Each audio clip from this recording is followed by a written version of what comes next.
Bonjour à tous, je suis Nora Wabi, chargée de développement export basée à Abidjan pour les activités de BPI France en Afrique de l'Ouest et centrale. Et aujourd'hui, j'ai le plaisir d'animer cette session sur la Côte d'Ivoire et son potentiel pour le développement des villes durables via l'entrepreneuriat. Donc à mes côtés aujourd'hui, j'ai le plaisir d'avoir Monsieur Félix Anoblé, ministre de la promotion des PME, de l'artisanat et de la transformation du secteur informel. Monsieur le député maire du Plateau, donc, qui est une commune d'Abidjan, ainsi que Guillaume Méry, président du club Abidjan Ville Durable. Et à nos côtés, nous avons également Yaya Silla, qui est le fondateur et le dirigeant de SA Analytics. Voilà. Donc avant de débuter cette session et les différentes questions qui vont animer le débat, je vais laisser la parole à Monsieur le ministre pour nous exposer sa vision des choses. Merci. Je voudrais d'abord remercier BPI France qui donne ce plateau et qui offre ce plateau à tout le monde pour parler donc de développement, d'économie et de, je voudrais dire, de développement de la petite et moyenne entreprise à travers le monde et principalement l'Afrique, et dire que nous avons donc dans le monde aujourd'hui, tous les pays donc essayent de réfléchir aux solutions durables pour leur évolution donc dans le domaine écologique, dans le domaine climatique, ces différentes réflexions amènent l'ensemble donc des dirigeants à réfléchir à des solutions durables. Pour notre part, nous dirons qu'en Côte d'Ivoire, nous avons un pays qui avance, qui est un véritable, je dirais, chantier, une ville qui doit relever un certain nombre de défis pour répondre aux critères et aux besoins de développement durable. Et cela ne peut se faire sans l'entreprise, sans l'entrepreneuriat, qui a sa place totalement à jouer, que ce soit au niveau donc des nouveaux designs de villes à mettre en place, qui répondent donc à tous les critères et qui peuvent permettre donc de répondre à l'évolution, je dirais d'abord sociale, évolution des âges et des populations, à l'évolution des populations à travers donc le travail, quel nouveau mode de travail, quel nouveau mode de déplacement à l'intérieur de nos villes, pour ne pas que donc nous nous retrouvions donc avec trop de véhicules qui nous transmettent un peu plus donc de gaz carbonique. Et comment nous faisons pour vivre dans des sociétés totalement construites aujourd'hui en ce qui concerne Abidjan et réussir à équilibrer notre écologie. Ce sont des défis, mais des défis qui peuvent être relevés par des entreprises innovantes, par des start-up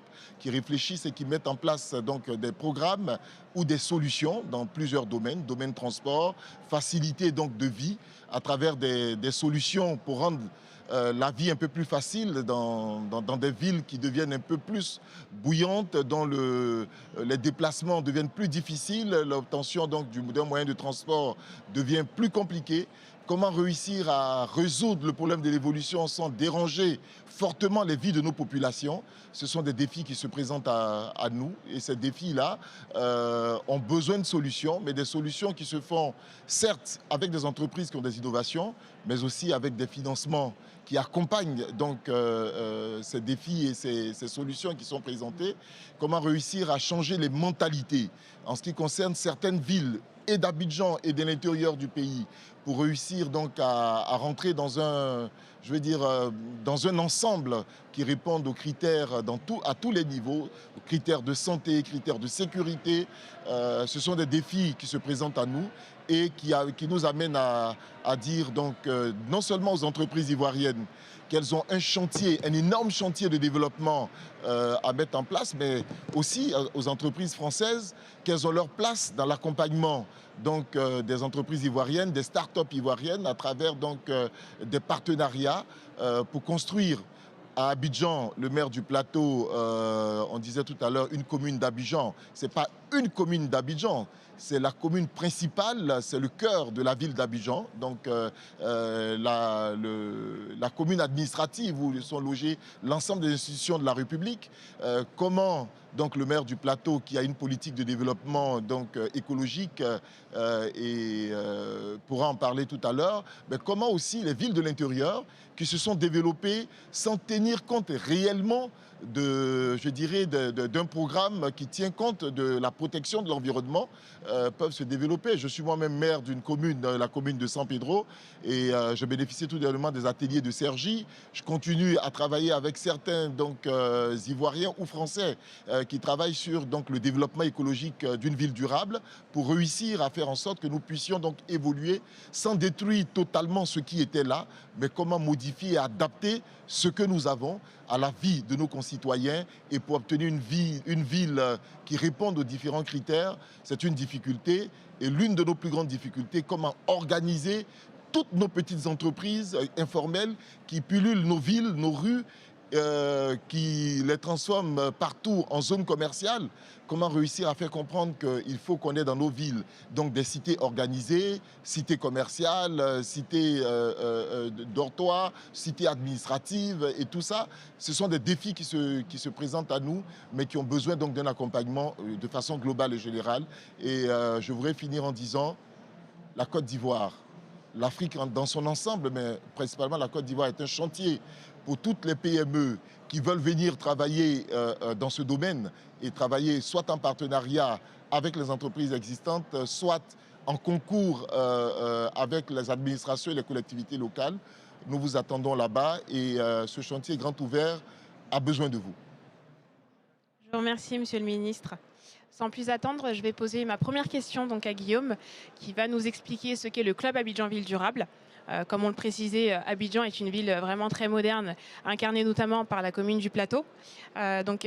Guillaume, est-ce que tu pourrais nous présenter rapidement qu'est-ce que le Club Abidjan Ville Durable et les perspectives à la fois pour les zones urbaines et rurales que tu entreprends? Alors, je vais commencer par un double constat. Effectivement, le secteur de la ville durable connaît une croissance importante qui coïncide avec une demande de la population et des pouvoirs publics. Mais il s'agit d'une demande également d'une prise en compte plus importante des enjeux environnementaux et socio-économiques dans les projets, avec un besoin de formation, transfert de compétences et d'emploi des jeunes. Et par ailleurs, la demande de voir plus d'implication des entreprises en amont sur les projets afin de faire bénéficier de leur expertise dans une approche de co-construction. Et c'est un peu ce que je comprenais du message de Monsieur le Ministre. Ce marché de la ville durable, c'est une opportunité très importante à saisir pour les entreprises françaises. Aujourd'hui, le club, c'est près de 70 entreprises d'origine française présentes en Côte d'Ivoire, pour la plupart internationales, avec une expertise particulière sur les sujets de ville durable, et deux idées fortes. Ensemble, on est plus fort et on a beaucoup plus à gagner, à coopérer qu'à jouer à la concurrence. Ces entreprises couvrent tous les secteurs de compétences nécessaires pour la réalisation des projets. On a des constructeurs, des bureaux d'études, des architectes, des spécialistes de la mobilité, de l'eau, l'environnement, les déchets et l'énergie. Et c'est une approche totalement inclusive où on se place au centre d'un écosystème qui est composé d'acteurs publics, français, ivoiriens, d'acteurs privés, de grands groupes, mais également de start-up. Il y a deux axes de travail principaux. Le premier, c'est de développer des projets et se placer en amont. L'idée, c'est de créer un cadre de dialogue inclusif avec l'État ivoirien, les communes, et dans une démarche de co-construction afin de développer des projets. On a plusieurs accords en cours de signature, et donc je veux remercier Monsieur le ministre et maire Félix Sanoblé et Monsieur le maire Jacques Ewo pour la coopération qui est exemplaire avec les autorités ivoiriennes. Le deuxième axe consiste à fédérer et accompagner le développement de l'écosystème ville durable en Côte d'Ivoire. Et on a donc plusieurs initiatives développées autour de la formation, de l'accompagnement de la jeunesse et de l'accompagnement de l'entrepreneuriat en Côte d'Ivoire.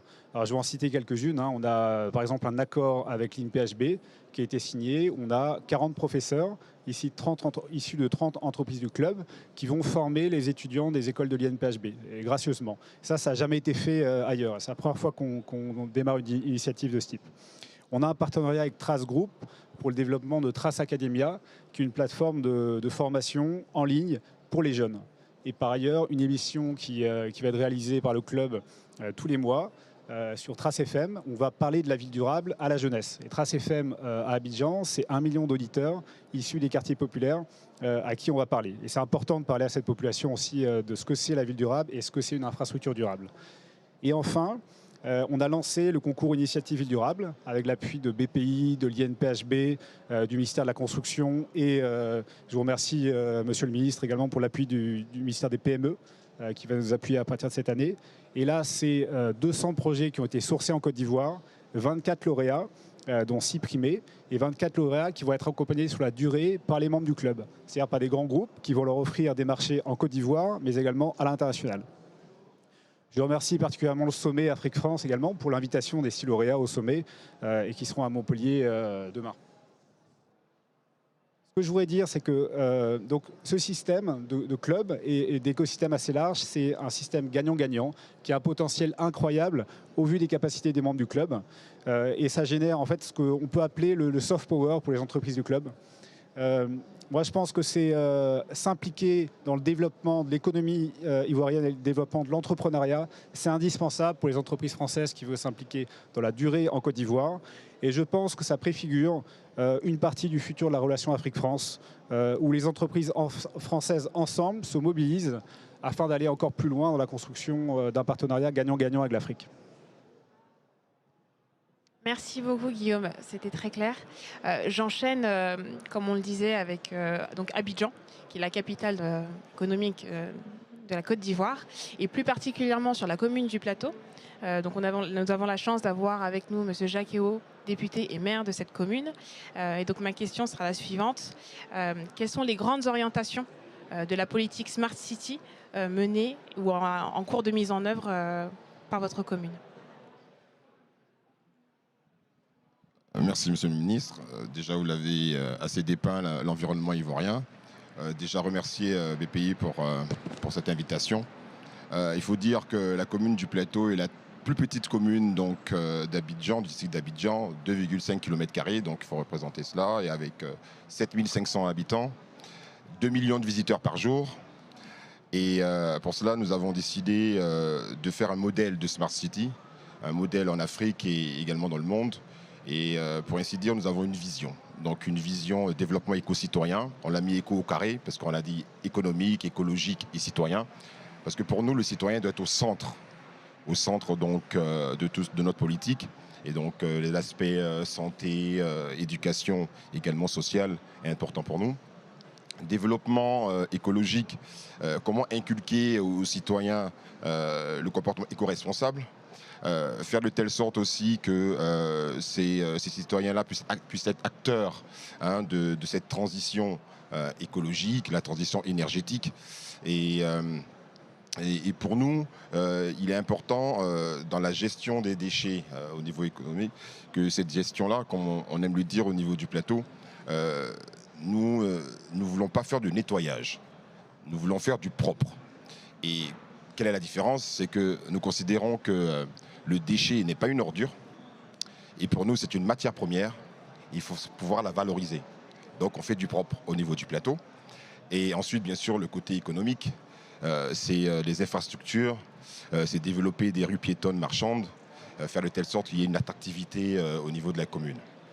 Donc, pour ainsi dire, c'est vraiment dans cette vision éco-citoyen amener à ce que le plateau devienne un modèle de Smart City. Voilà. Très bien, je vous remercie Monsieur le maire.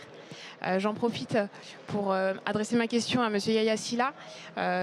Finalement, on a une vision à la fois donc, du club d'Abidjan Ville Durable sur les perspectives. On a une mise en situation à la fois à l'échelle nationale, mais également à l'échelle d'une commune. Vous, Yaya Silla, SA Analytics évolue dans l'intelligence artificielle. Qu'est-ce que cela vous évoque et quelle est la place finalement de toutes ces entreprises qui évoluent dans la tech en Côte d'Ivoire? Merci beaucoup de m'avoir donné cette opportunité aujourd'hui. Merci à BPI France, qui est un outil formidable. Et d'ailleurs, je rejoins Monsieur le ministre, Monsieur le maire, dans cette stratégie. SA Analytics International est une entreprise ivoirienne qui est spécialisé dans l'analytique, notamment tout ce qui concerne la création de valeur sur l'analyse de données. Et donc, on a des ingénieurs expérimentés et qui travaillent jour et nuit sur ces problématiques analytiques. Et donc, quelle est la place alors de l'analytique dans une ville durable? Et donc, pour tout ce qui concerne les smart cities, Monsieur le maire vient de dire un point très très important. Le citoyen est au cœur de la stratégie en termes de développement de tout ce qui concerne les composantes mises en œuvre dans une politique de ville durable. Et donc, en tenant compte de ce point citoyen, le citoyen crée quelque chose d'immatériel qu'on appelle la donnée. C'est important aujourd'hui de savoir les besoins du citoyen et qu'est-ce qu'il a besoin pour se soigner, qu'est-ce qu'il a besoin pour communiquer, en termes d'agilité, et qu'est-ce qu'on a besoin de mettre en place pour pouvoir créer un écosystème permettant l'interaction entre les personnes et la création de valeur. Et donc c'est ainsi que toute la science de l'information et de la communication devient au cœur de la problématique des villes durables. Et donc c'est là, ça analytique a une valeur très très ajoutée pour justement essayer, tout en analysant, travaillant sur les infrastructures qui sont créées, et pouvoir aider à l'agilité, mieux analyser les données. Je vais vous donner un exemple très très simple. J'étais impliqué dans un grand projet en France, ici d'ailleurs, avec les transports d'Île-de-France. Et tout ce qui concerne la carte Navigo, savoir comment connaître le besoin du client lors de son parcours.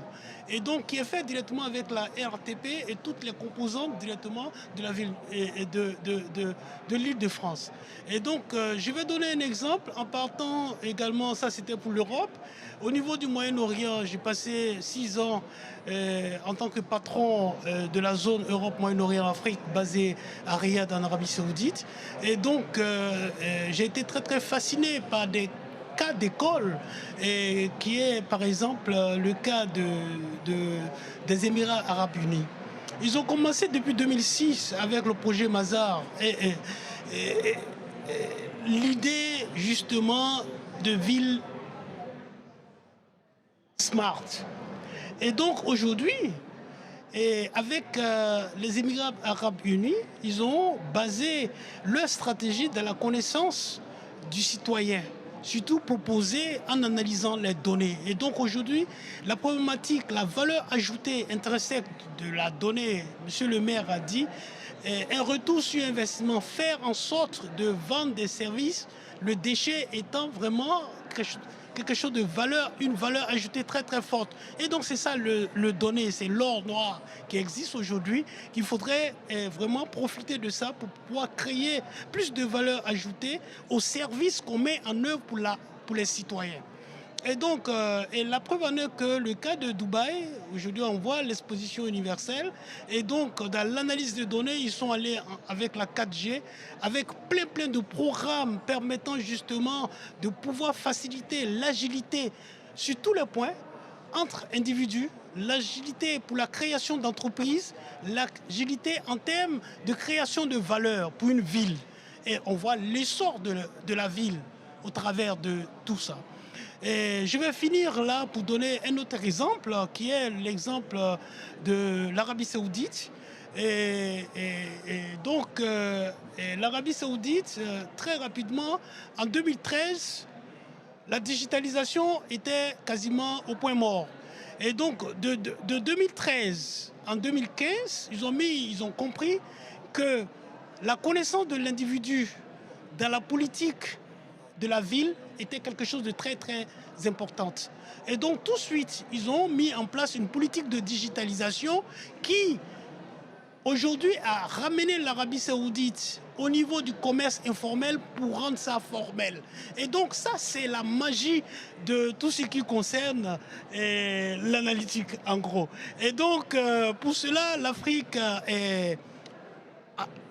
continue d'avancer dans ce domaine. Il y a des exemples très très intéressants, tant en Égypte, l'Afrique du Sud, etc., que je ne vais pas parler là. Et donc, je rejoins le programme d'Abidjan Ville Durable, qui est également un projet très très intéressant, conduit directement par Monsieur le maire et surtout par le gouvernement qui est présent avec nous, avec la présence de Monsieur le ministre. Et donc, ça montre combien de fois cette problématique de ville durable est prise en cœur par le gouvernement ivoirien. Et donc, pour ma modeste contribution, nous sommes des experts en termes d'analytique, d'analyse de valeur. Et je tiens là à remercier BPI France, Business France, tous ces outils qui sont mis à nos dispositions pour justement essayer de pouvoir mettre en œuvre des écosystèmes permettant justement d'arriver à notre objectif qui est de créer la ville de demain, où tous les citoyens se sentent à l'aise, surtout en favorisant la communication et l'agilité au travers de plusieurs composantes, dont la composante analytique. Merci beaucoup. Je vous remercie, Monsieur Yassila. J'en profite pour revenir sur les politiques d'orientation de Smart City. On a démontré finalement que l'usage de la data et de l'analytique était vraiment clé dans le développement des politiques. Si on va de manière beaucoup plus concrète sur les projets qui sont menés au sein de la commune d'Abidjan, du plateau, excusez-moi. Quels sont les projets en termes de transport et de mobilité? Qu'est-ce qu'on souhaite mettre en place pour la commune du plateau, Monsieur le maire? Alors, tout à l'heure, on l'a dit, que c'était le centre politique, le centre administratif et le centre, bien sûr, économique. Et on se retrouve à avoir énormément de voitures. Et notre ambition, c'est de réduire le nombre de véhicules au niveau du plateau. Et Monsieur le ministre, qui a ses bureaux au plateau, on va l'amener à marcher. On va l'amener à prendre les trottoirs. Donc, on va réhabiliter, c'est-à-dire protéger nos trottoirs, déjà. Et puis, on va créer ce qu'on appelle donc des parkings silos, donc des parkings en hauteur à la périphérie. Donc, je vous annonce. Et lui, il a la chance au moins d'avoir des parkings au niveau du ministère. Mais pour beaucoup, on va faire de telle sorte que ces personnes-là puissent se garer au niveau des silos parking. Et on développera donc du transport intramuros, donc intracommunal. Et ce transport-là, il sera bas carbone, oui. Mais on aura aussi de la mobilité douce. Cette mobilité va permettre de réduire vraiment la pollution sonore. Donc la marche, comme il le fera, vous le ferez, comme il le fera, et puis aussi le Vélib et autres, quoi. Voilà. Mais je souhaiterais insister aussi que nous travaillerons sur les ressources naturelles, parce que le plateau est bordé de la lagune, et on souhaiterait justement utiliser cette eau-là en la filtrant pour faire l'arrosage et puis le nettoyage du mobilier urbain. Le soleil pour l'éclairage des rues, ce qu'on souhaite faire. Et nous avons rencontré une entreprise française qui nous a donc proposé un système qui va capter l'eau de pluie et la rendre en eau potable. Nous souhaiterons être juste avant la mairie de San Pedro. Donc on va faire de telle sorte que très rapidement, on puisse mettre cela au niveau du plateau. Donc le plateau va toujours être leader et modèle au niveau d'Abidjan. Voilà. Donc voici un peu expliqué en termes de mobilité ce que nous comptons faire au niveau du plateau, donc réduire. Mais on ne va pas transformer, parce que notre ambition, c'est de pouvoir rendre digeste cela. Pas opposer les personnes qui ont des véhicules contre ceux qui vont prendre le vélo. Donc on parle de transition. Donc ça va se faire progressivement. Voilà, voici ce que nous comptons faire. D'accord, donc ce que je comprends finalement, c'est un développement qui se fait vraiment avec l'inclusion de tous les acteurs de la ville, voilà. Qu'ils soient formels ou informels, petite entreprise, grande entreprise, et peu importe le secteur. Tout à fait. Donc ministre, pas ministre, voilà. Génial. Ça rejoint finalement l'idée de co-construction que tu as développée tout à l'heure, Guillaume. Finalement, c'est un facteur clé de réussite pour la construction des villes durables. Qu'est-ce qu'il nous reste encore à faire concrètement pour améliorer l'écosystème entrepreneurial aujourd'hui? Il y a beaucoup d'initiatives, tu nous les as décrites, notamment les concours qui sont faits, les profs qui donnent les entrepreneurs qui donnent des cours aussi à l'INPHB. Qu'est-ce qu'on peut encore faire pour améliorer cette co-construction concrètement? Ouais, je pense qu'une des clés, c'est vraiment d'élargir l'écosystème qui va accompagner les entrepreneurs. C'est-à-dire d'élargir, bien sûr, aux financiers, aux acteurs publics, mais également aux grands groupes internationaux présents. Et je vais vous donner un exemple, c'est ce qu'on fait dans le cadre du concours Initiative Ville Durable. Et par exemple, je prends l'exemple d'une start-up qui fait des matériaux de construction en résidus d'amidon, donc à partir d'Atiéké. Bah, cette start-up, on va la faire accompagner par une majeure du BTP, qui va avoir différents projets en Côte d'Ivoire et ensuite à l'international de construction. Et ça, je pense que c'est un partenariat qui est complètement gagnant-gagnant, parce que le major du BTP qui n'a pas cette agilité dans le développement de nouvelles technologies, bah, il va avoir un partenariat donc, avec cette start-up qui va lui apporter énormément de nouveautés. Et à côté de ça, la major a les marchés à l'international et donc va amener avec elle la start-up. Donc ça, c'est vraiment gagnant-gagnant. Le partenariat peut se faire sous différentes formes, hein. On peut imaginer juste un partenariat d'échange de bons procédés.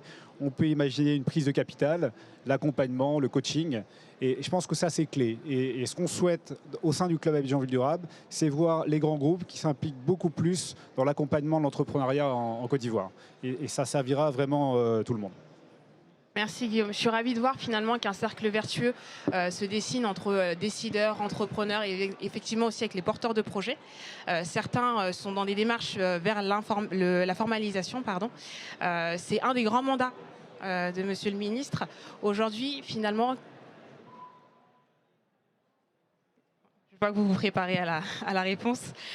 Quelle est la démarche à adopter pour que toutes ces entreprises du secteur informel puissent prendre le pas du développement durable, notamment pour la filière du recyclage. On sait que beaucoup de personnes de l'informel sont impliquées, notamment dans la collecte. Comment est-ce qu'on les amène vers la formalisation et on les fait grandir également? Merci. Déjà, je voudrais dire que la première chose, d'abord, c'est la démarche administrative. En Côte d'Ivoire, nous avons plus de 4 millions de personnes qui travaillent dans l'informel. C'est un chiffre énorme, mais effrayant. Et c'est une réalité. Et le maire qui est à côté de moi, c'est vrai qu'il a la chance de ne pas avoir beaucoup de petits commerçants dans sa commune, comme dans d'autres communes de l'intérieur. Mais ce sont plusieurs activités qui ont besoin donc non seulement de sortir de l'informel, d'abord pour ces entreprises-là elles-mêmes. Parce qu'une entreprise qui est dans l'informel, entre griffes, elle est inexistante. Donc on ne peut pas savoir et adresser la problématique de résolution de ces problèmes. Elle crée de l'emploi, mais de l'emploi précaire, avec des personnes donc, qui exercent et apportent donc des valeurs ajoutées, mais des valeurs ajoutées qui se font sans que, je veux dire, on ne puisse véritablement valoriser ce qu'ils font. Donc on a créé en Côte d'Ivoire ce qu'on appelle le statut d'entrepreneur, qui est un statut qui permettra donc aujourd'hui, dans le registre d'entrepreneurs, de ne plus avoir, même pour vendre des arachides, quelqu'un qui exerce une activité commerciale, génératrice de revenus, sans avoir un document. Donc, qui nous permettra de regrouper tout le monde par secteur d'activité et d'adresser donc les problèmes en termes donc de formation, en termes d'accompagnement. Parlons de ville durable avec donc le secteur informel et les PME dans leur ensemble. Je veux dire qu'aujourd'hui, on s'est rendu compte, nous-mêmes en Côte d'Ivoire, nous avons pris une loi en disant on ne veut plus la fabrication des sachets. Mais quelques temps après, on s'est rendu compte que des jeunes avaient besoin de sachets pour fabriquer des pavés, pour fabriquer des briques.